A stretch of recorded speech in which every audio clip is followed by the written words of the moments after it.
l'édifice du Sénat du Canada abrite la Chambre haute du Parlement. C'est à cet endroit que les sénateurs étudient les projets de loi et débattent de questions d'importance nationale. C'est également ici que le gouverneur général rencontre le Parlement.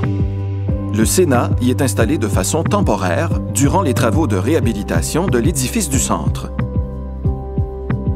L'édifice, dont la construction a pris fin en 1912, a servi de gare centrale d'Ottawa pendant plus de 50 ans.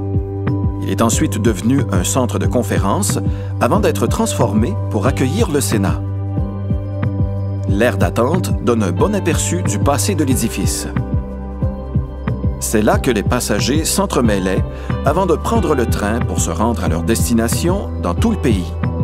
Les colonnes de 15 mètres de hauteur, les fenêtres en demi-cercle et les grands escaliers sont typiques du style Beaux-Arts, caractéristique des gares ferroviaires du début du 20e siècle.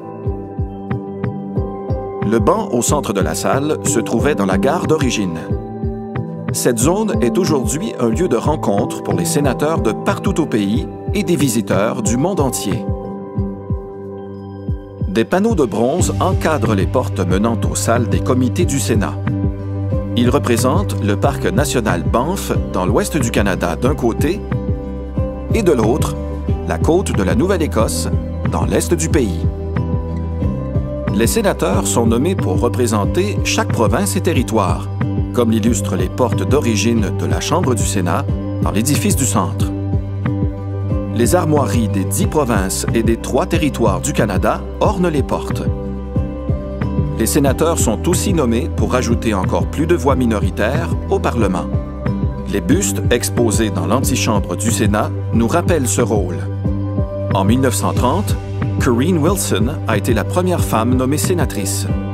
En 1958, James Gladstone a été le premier sénateur autochtone. La Chambre du Sénat elle-même témoigne du rôle des sénateurs en tant que représentants des régions.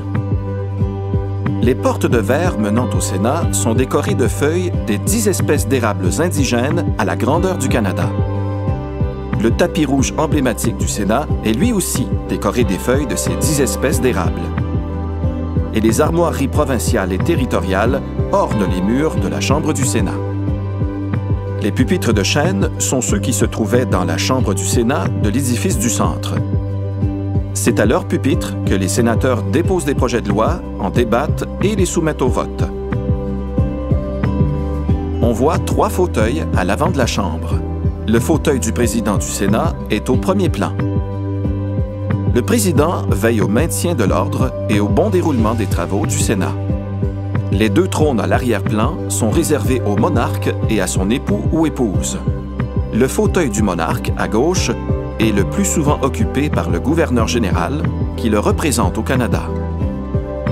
Le gouverneur général se réunit avec les membres du Parlement au Sénat pour donner la sanction royale aux projets de loi, qui deviennent alors des lois, et pour y prononcer le discours du trône, qui énonce les priorités du gouvernement. La couleur rouge du tapis représente la monarchie au sein du Parlement. Le hall d'entrée de l'édifice fait ressortir l'importance du souverain et du président. Les portraits d'anciens présidents du Sénat et celui de la reine Élisabeth II y sont exposés. L'édifice du Sénat du Canada est un endroit important pour les travaux du Parlement. Sa nouvelle affectation perpétue la vocation historique de ce bâtiment comme lieu de rencontre.